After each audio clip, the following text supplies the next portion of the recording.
Good morning. No, I think we can start. It's 11 o'clock. Good morning, everyone, and welcome to the monthly Café talk of October. We are happy to have you here with us drinking your coffee this morning. Today we will have a talk given by Ylva Haglund, and she will talk about waste at the warehouse. A commercial food waste reduction story. And after that, we will have time for some questions and some discussions related to this topic. And of course, as usually, we will ask you to give your tip because we have prepared some questions for you. And we will be happy if you can answer and give your tip to us. And of course, at the end, I will present the next month's specialty. We will have 2 more monthly Café talks this year, and then we will see each other next year again. So now, Ylva, it's your turn. Thank you very much. I am just going to share my screen, which all of a sudden isn't coming up. Oh, there we are.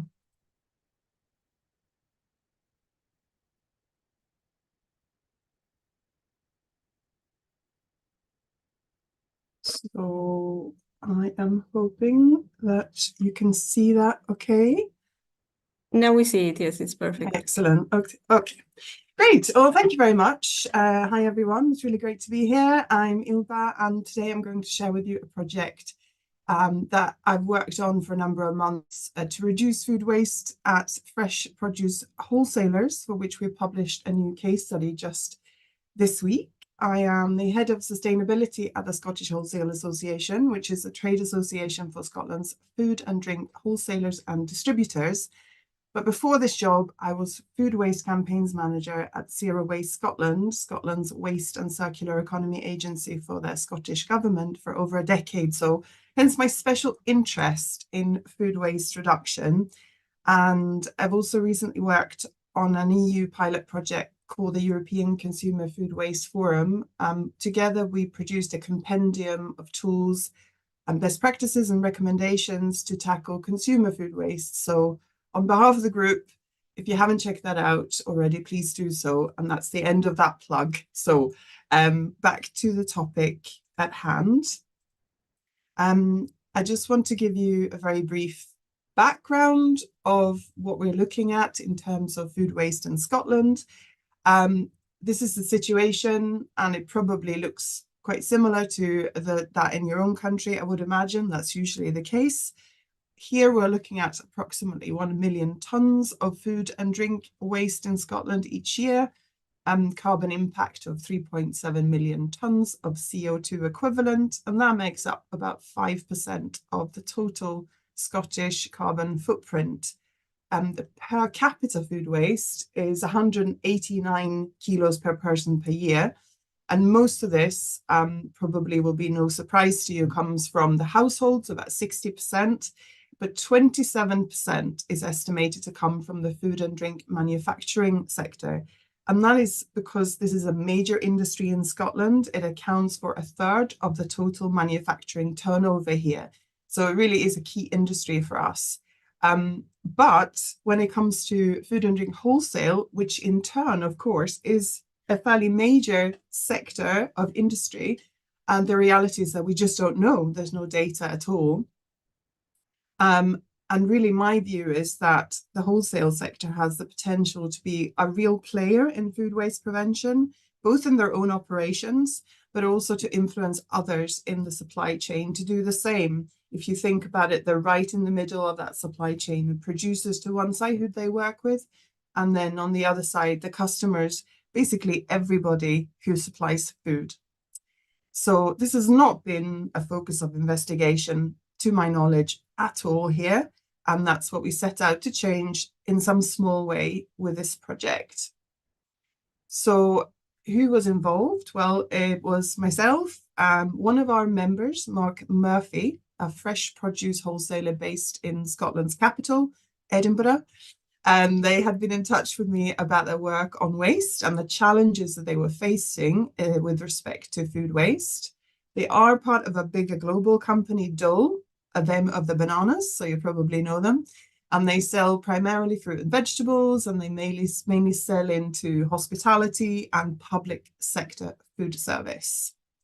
So the starting point was really that. They came to me and they said, we've got waste management in place, including for food waste, but we only do basic monitoring or measuring really. And they had a fairly major problem with contamination of their bins.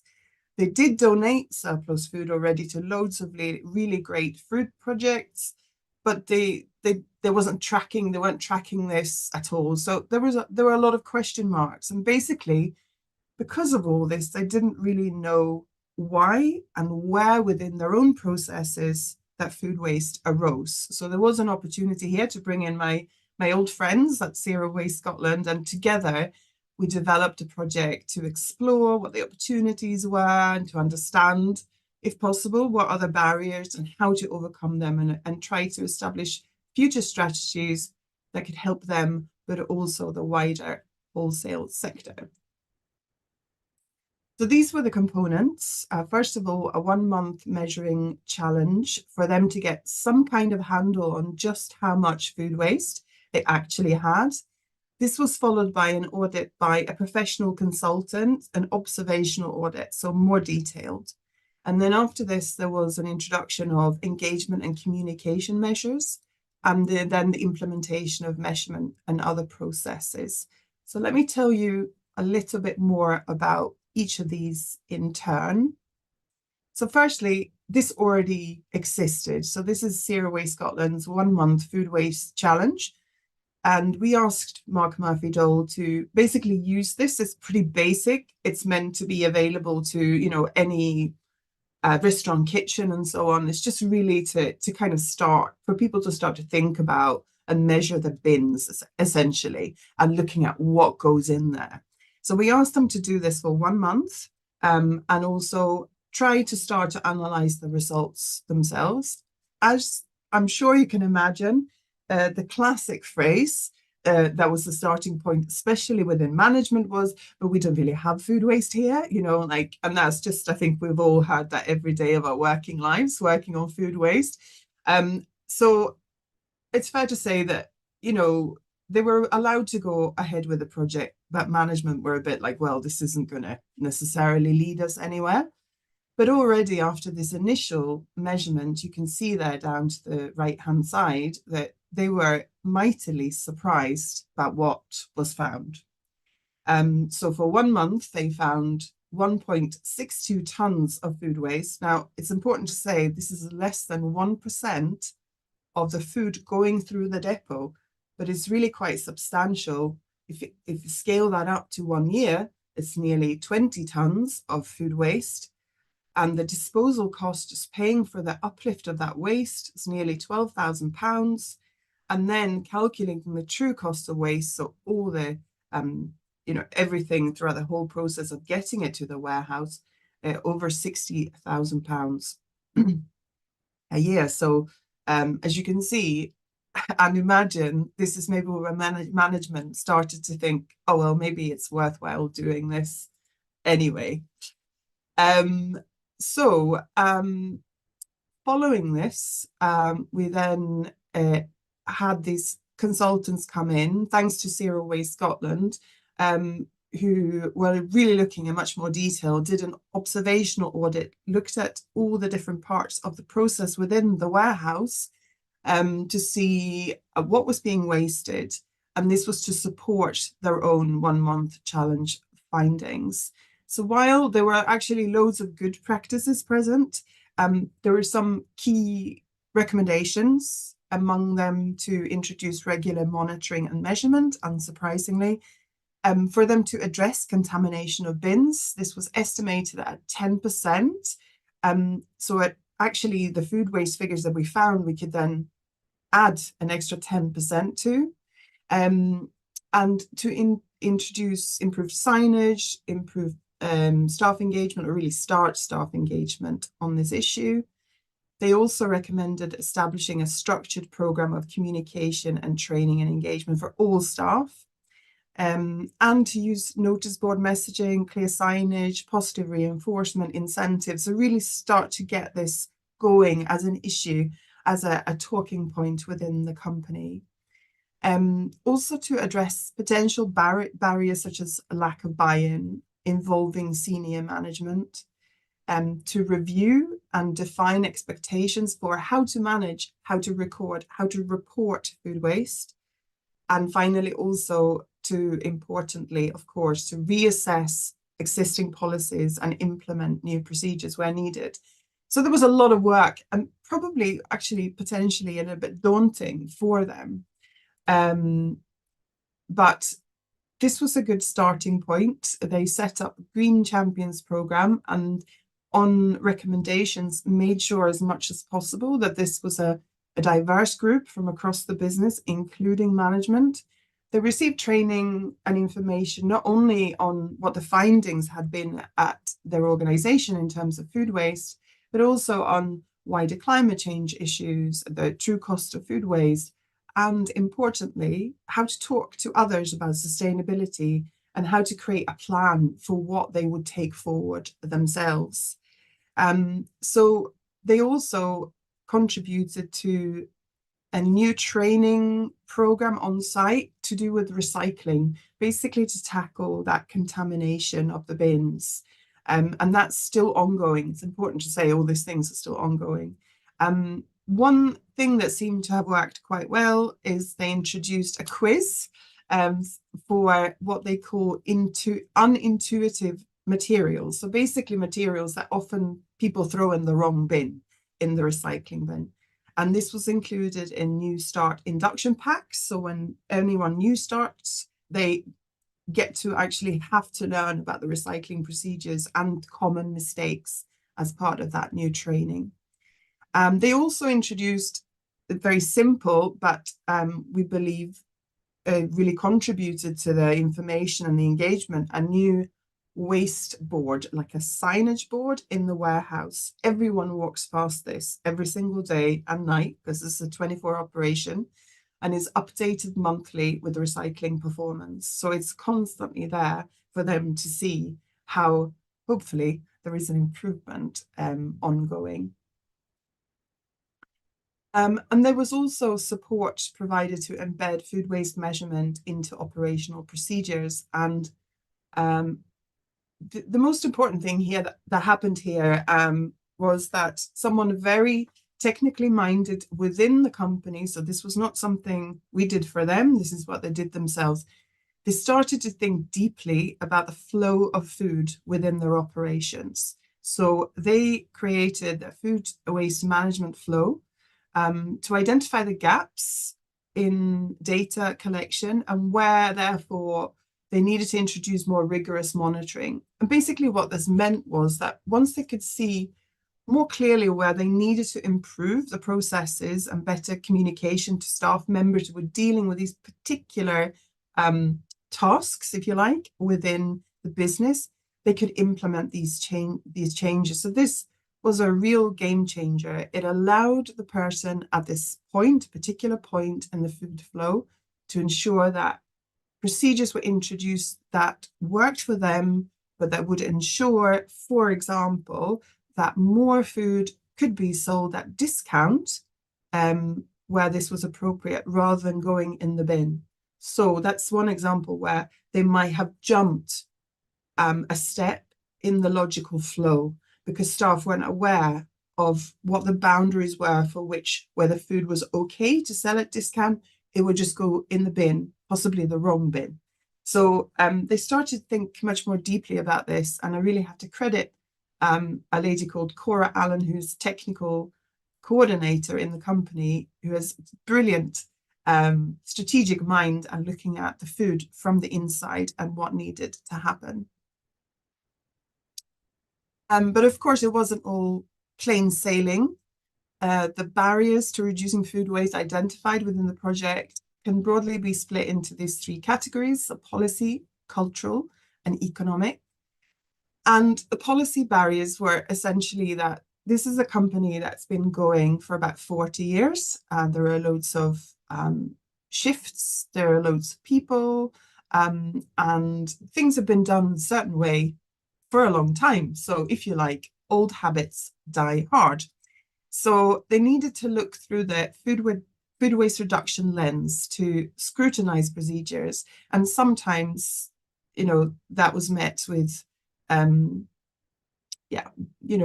with some skepticism, but really when they could see that it started to work, obviously that changed it. So important to show results. And the cultural one turned out to actually be the most crucial barrier. Things again have been done in a certain way. An example here would be that that food that went to donation, that was something that people really bought into. They loved supporting the community, but they never had to monitor before. So this was another thing, another task that they had to do in their busy jobs. So these kind of things were met with resistance. And this is where, that engagement piece, that wider engagement piece started, we believe, to show that a difference could be made. There was also maybe within this cultural barrier bracket, a sense from employees that wasn't really their responsibility. Sustainability and all that stuff, it's not really for me. It's not what I do in my job. Again, efforts to cultivate that staff engagement around especially how to recycle the right things, because that's something that people can more easily perhaps start with understanding. That started to see culture changing as well. And finally, economic, which I've touched on, can be seen by some business leaders, perhaps in particular, that making a profit should be the focus, understandably, and this food waste stuff is just creating work for us. It's not worth it. But I think by putting the numbers up front, it really could show a difference. So I'm talking a lot, so I will try to just summarize the results here. Basically, after all these activities, Mark Monfils can now track food waste accurately, and they can tackle it as source. They can make sure it goes to places where they can use it. But we have seen seen some real good progress in bin contamination. It's an ongoing thing. So here's just to show between 2022 and 24, so 22 was before the project, that actually a lot of the waste in the general waste bin, for example, only 20% was general waste. How these things are steadily improving, but it's not perfect, as you can probably see when looking at these figures. It's still an ongoing issue, and that cultural barrier work needs to continue and is continuing. The big hitting, I suppose, result for this, for them and for the case study, is that food waste was actually reduced by 33% following this project. And that is thanks to all the efforts combined, from new practices to monitor and reduce food waste, to the efforts to change the culture and the attitudes, and coupled with this improved interdepartmental communication and processes and procedures. So there are a lot of things at play here, and it's really impressive how they just carried on in the face of barriers and continue to see results. The recommendations, and these are recommendations from them to other wholesalers and food businesses generally, I suppose you could say, is, first of all, you've got to measure your food waste. I don't need to go on to you about that. Before you do, you have no idea about the opportunities, either financial or anything else. Engage with your waste management contractors. They didn't really have very good figures from the waste manager contractors. So putting pressure on your waste management contractors to do more of the work in terms of measuring. Be willing to look at things differently. As you will have seen, there were points where there was resistance, but actually looking at things from a different perspective has really helped them achieve this and save money, importantly, for a business. Once they knew what actually worked, they were saying formalize it, make sure that it's there properly and formalized within the policies of the organization. work on the culture. There's some amazing stories of these green champions in particular, who after the training also started to change their behaviors at home. So, you know, it really started to impact on how the organization, I think, saw itself. Again, it's an ongoing piece of work. The Green Champions program has worked for them. I think there are challenges with keeping momentum up always with these things, but it has clearly helped them achieve their results. And finally, without their staff member, Cora, who was dedicated to this project, it may have been quite difficult. So what they're saying is, if you can, invest in that staff resource in sustainability. And I shall stop there. And thank you very much. I hope that's brought some industry insights to food waste reduction, and look forward to hearing your comments. Thank you very much, Ylva. I'm always happy to hear about successful stories because we are all working on this topic. So when we see good results, we are all seeing a positive effect of the work that we are doing. And now I'm inviting the people attending this cafe talk to ask questions. So please turn your microphone, your camera if you want, and ask something until people decide to ask something. I wanted to ask just a small question related to the trainings. Who was the target group? Did all employees attending to these trainings, or Yeah, that's a good question. The first stage was the Green Champion training. So that was, I think, about 10 people, and you saw them in the photo there actually. And we tried to make it so that every department was represented, and I think that was important because they then started to talk to each other also about these things.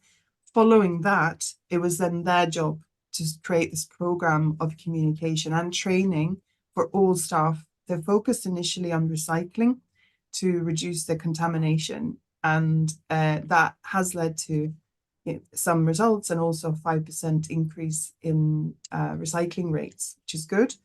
So it's up to about 85% recycling. And the other thing is that the next training that they're planning at the moment is around redistribution. So pickers, people on the warehouse floor who put together the orders, that they understand in more detail what can go for redistribution and what needs to go to the food waste bin. So I think that the crucial point is that they've really looked at all the areas with the help of the contractor, and now they know the hotspots, they know the things that they need to tackle, and that's when they then introduce the training. So I think there'll be other things as well. It's an ongoing program. Okay, yeah, thank you. Any other questions from the audience? What I can do is I can put the case study in the chat. Yeah, put in the chat, because I've actually forgotten to include it in. So let me do that. Okay. Okay, then we go to the next section of the monthly cafe talk. Thank you very much, Ylva. Thank you. I know Sophia can take over.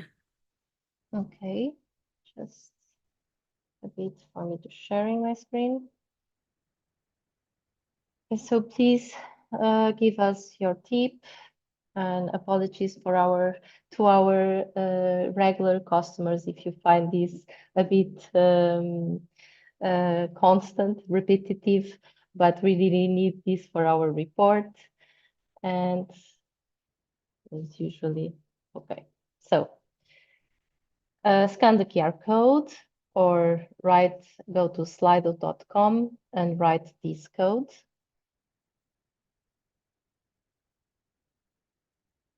And the first question here is, describe in a word your take-home message from this talk.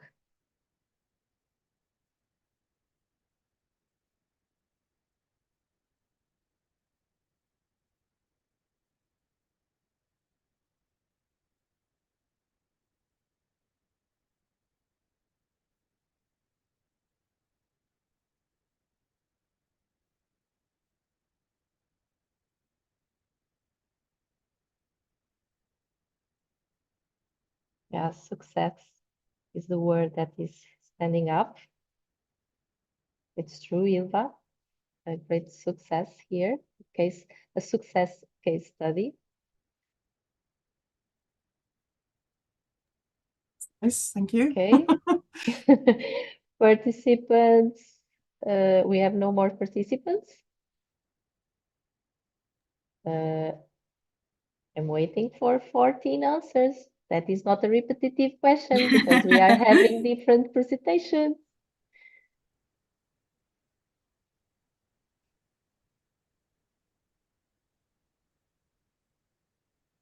Okay, 11.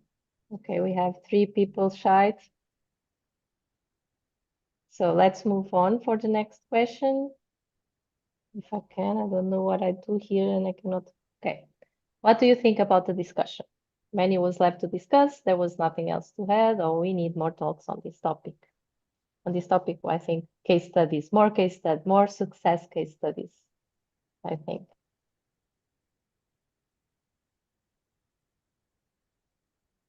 I'm waiting for the 9 participants at least. It was, no, it's 11. 11.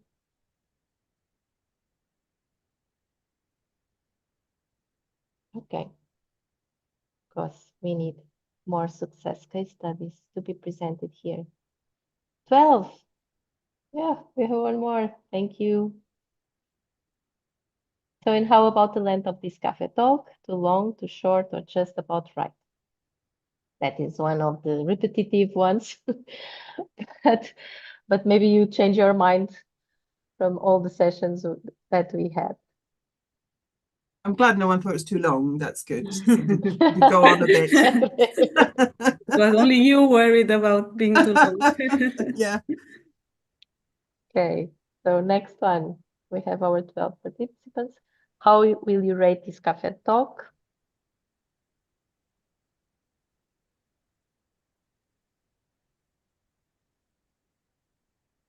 12. Where is my 12th participant? He quit. So very good cafe talk we had here today, as the other ones have been also.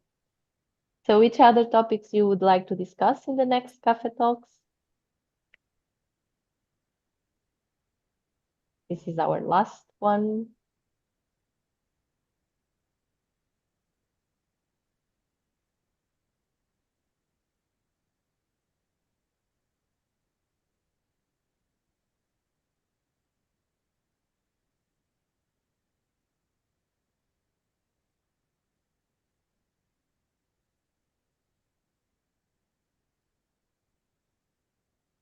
With your ideas from these cafe talks, we will going to build our next program next year. So please, even if you are repeating every time, every cafe talk, it will be scored. So 9 participants. I lost 3. Okay, so let's finish. It's from you now. Yes, thank you very much, all of you, for answering these questions. And now it's up to me to announce the last 2 cafe talks we will have this year. The next one will be in November 15, and we will have presentation about the effect of socio-demographics on measured household food waste. And I will now put the link in the chat so you can already register for this cafe talks. And then we will have in December, the last one of this year, about best practices to reduce food loss and waste in the agri-food sector. And the talk will be given by Mauricio from Enea. So we are all counting on you to see each other in the next Cafe Talk in November to drink the coffee with you. And we wish you a nice day and a nice weekend.